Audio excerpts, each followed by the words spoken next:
Hello! ఈ ఎక్స్‌ప్లెయినర్‌కి స్వాగతం. వేసవి సెలవులు అనగానే పిల్లలకి పండగే.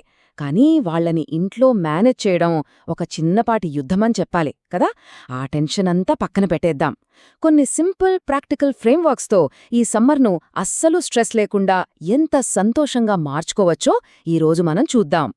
సెలవులు మొదలవగానే ప్రతి ఇంట్లోనూ కామన్‌గా వినిపించే డైలాగ్ "నాకు బోర్ కొడుతోంది." ఈ ఒక్క మాట వినగానే అది కాస్త గంటల తరబడి ఫోన్లు, ట్యాబ్లు స్క్రోల్ చేయడం వైపు వెళుతుందని మనకి అర్థమైపోతుంది. సో, అంతులేని స్క్రీన్ టైం లేకుండా ఈ వేసవిని ఎలా గట్టెక్కాలి అనే ఈ యూనివర్సల్ ప్రాబ్లంను ఎలా సాల్వ్ చేయాలో ఇప్పుడు మనం డీటెయిల్గా చూద్దాం. ఇక్కడ మనం ఒక ముఖ్యమైన విషయం అర్థం చేసుకోవాలి. స్కూల్ ఉన్నప్పుడుండే ఆ పర్ఫెక్ట్ రొటీన్ సెలవుల్లో అకస్మాత్తుగా మాయమైపోతోంది. ఆ సమయంలో పిల్లల్ని రోజంతా అర్థవంతంగా ఎలా ఎంగేజ్ చేయాలో తెలియక పేరెంట్స్కి ఆందోళన కలగడం, బర్నౌట్ ఫీల్ అవ్వడం అనేది చాలా సహజం. ఇది కేవలం మీ ఇంట్లో మాత్రమే కాదు, ప్రతి ఇంటా జరిగేదే. మరి దీనికి పరిష్కారమేంటి? ఈరోజు ఈ ఎక్స్‌ప్లెయినర్‌లో మనం ఒక క్లియర్ రోడ్ మ్యాప్ చూద్దాం. 1. ఫ్లెక్సిబుల్ రొటీన్‌ను నిర్మించడం. 2. ఉదయం పూట ఎనర్జీని బయటపెట్టడం. 3. మధ్యాహ్నం క్రియేటివ్ అండ్ క్వైట్ టైం. ఫైనల్గా సాయంత్రం free play and family time. సరే, మొదటి విభాగానికి వద్దాం. అదేంటంటే ఒక ఫ్లెక్సిబుల్ రొటీన్ను నిర్మించడం. వాతావరణానికి, పరిస్థితులకు తగ్గట్టుగా దినచర్యను ఎలా ప్లాన్ చేయాలో చూద్దాం. ఇక్కడ అస్సలైన సీక్రెట్ దాగుంది. ప్రతి గంటకు ఒక టైం టేబుల్ వేసి పిల్లల్ని కంట్రోల్ చేయాలని అస్సలు చూడకండి. దానికి బదులుగా భోజనం చేసే సమయం, నిద్రపోయే సమయం లేదా బయట ఆడుకునే సమయం ఇలాంటి న్యాచురల్ యాంకర్స్ చుట్టూ రోజంతా ప్లాన్ చేసుకోవాలి. వివిధ వయసుల పిల్లలకి ఒకే రకమైన టైం బ్లాక్స్ను ఎలా వాడొచ్చో ఇది అద్భుతంగా చూపిస్తోంది. టీనేజర్లకి వాళ్ల పనులు వాళ్లు చేసుకునే స్వేచ్ఛనిస్తూనే చిన్నపిల్లల నిద్ర సమయాలను పర్ఫెక్ట్గా ఎలా షెడ్యూల్ చేయవచ్చో ఇక్కడ మనం స్పష్టంగా గమనించవచ్చు. ఇక రెండవ విభాగం ఉదయం ఎనర్జీని బయటపెట్టడం.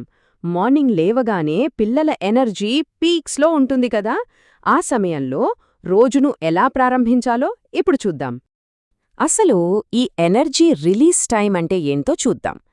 పిల్లలు ఉదయం నిద్రలేవగానే వాళ్లతో రన్నింగ్, జంపింగ్ లేదా డాన్స్ లాంటి ఫిజికల్ యాక్టివిటీస్ చేయించాలి. ఎందుకంటే దీనివల్ల వాళ్లలో పేరుకుపోయిన ఎక్స్ట్రా ఎనర్జీ అంతా బయటికి వెళ్ళిపోతుంది. ఇలా చేస్తే రోజులో మిగతా సమయమంతా వాడు చాలా ప్రశాంతంగా ఉంటారు. ఆ తర్వాత అనవసరమైన అల్లరి కూడా చాలా వరకు కంట్రోల్ అవుతుంది. సరే, మరి ఇందుకు ఒక ప్రాక్టికల్ ఎగ్జాంపుల్ చూద్దామా? ఈ టేప్ బ్యాలెన్స్ బీమ్ అనేది ఇంట్లోనే ఈజీగా ఆడుకునే సూపర్ గేమ్. హాల్ ఫ్లోర్ మీద ఒక టేప్ అతికించి దాని మీద మాత్రమే నడవమని వాళ్లకొక ఛాలెంజ్ ఇవ్వాలి. అవసరమైతే చేతిలో ఒక చిన్న వస్తువు ఇచ్చి బ్యాలెన్స్ చేయమనాలి. అంతే, వాళ్ల కాన్సంట్రేషన్ అమాంతం పెరుగుతుంది, ఎనర్జీ కూడా చక్కగా బర్న్ అవుతుంది. అలాగే మార్నింగ్ వాళ్లను ఎంగేజ్ చేసే ఇంకొక అద్భుతమైన గేమ్ కప్ టవర్ టార్గెట్. ఇంట్లో ఉండే ప్లాస్టిక్ కప్పులపైన నెంబర్స్ గానీ, డాట్స్ గానీ పెట్టి టవర్లా పేర్చి ఒక బాల్తో కొట్టమనాలి. ఇది కలర్ మ్యాచింగ్ గేమ్లాగా కూడా ఆడించవచ్చు. దీనివల్ల పిల్లలు ఏకాగ్రతతో వాళ్లంతట వాళ్లే ఆడుకుంటారు కాబట్టి పేరెంట్స్కి తమ పనులు చేసుకోవడానికి కాస్త ఫ్రీ టైం దొరుకుతుంది. ఇప్పుడు మూడవ విభాగంలోకి అడుగుపెడదాం. మధ్యాహ్నం క్రియేటివ్ అండ్ క్వైట్ టైం. ఎండ బాగా ముదిరే ఈ సమయంలో కాస్త ప్రశాంతత, క్రియేటివిటీ చాలా అవసరం. ఇక్కడ మనం ప్యాసివ్ స్క్రీన్ టైంకి, యాక్టివ్ డిజిటల్ లెర్నింగ్కి మధ్య ఉన్న తేడాని గమనించాలి. గంటల కొద్దీ వీడియోలు ఆటోప్లేలో చూడ్డం అనేది ప్యాసివ్.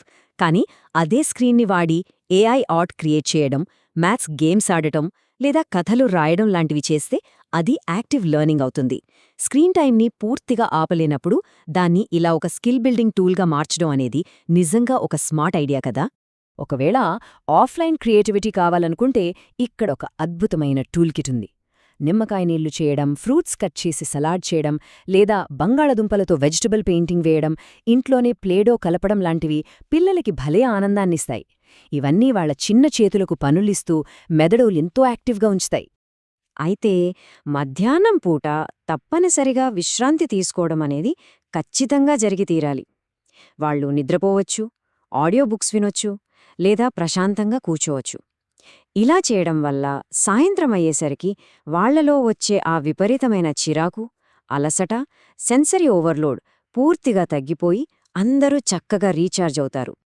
ఫైనల్గా మనం రోజులో చివరి భాగానికి వచ్చాం. 4వ విభాగం సాయంత్రం ఫ్రీ ప్లే మరియు ఫ్యామిలీ టైం. ఎండ తగ్గి వాతావరణం చల్లబడే ఈ సమయం ఫ్యామిలీ కనెక్షన్కి బెస్ట్ టైం. ఇక్కడ అసలైన ట్రిక్ ఏంటంటే ఐడిల్ టైం రీఫ్రేమింగ్. అంటే పిల్లలు నాకు బోర్ కొడుతోంది అన్నప్పుడు దాన్ని మన పేరెంటింగ్ ఫెయిల్యూర్గా ఫీల్ అవ్వాల్సిన అవసరమే లేదు. ఆ ఖాళీ సమయాన్ని వాళ్ళు చిన్న చిన్న ఇంటి పనులు చేయడానికి లేదా స్వంత ఆటలు కనిపెట్టుకోవడానికి ఒక గొప్ప అవకాశంగా మార్చొచ్చు. మొక్కలకు నీళ్లు పోయమనండి, బొమ్మలు సర్దమనండి. ఇది వాళ్ళకి ఇండిపెండెన్స్ నేర్పిస్తుంది. ఈ సాయంత్రం వేళల్లో పిల్లలను బయట స్వేచ్ఛగా ఆడుకోనివ్వాలి, సైక్లింగ్ చేయనివ్వాలి. ఫ్రెండ్స్తో ఆడుకోవడం వల్ల వాళ్ళకి నేచురల్గా అలసట వస్తుంది.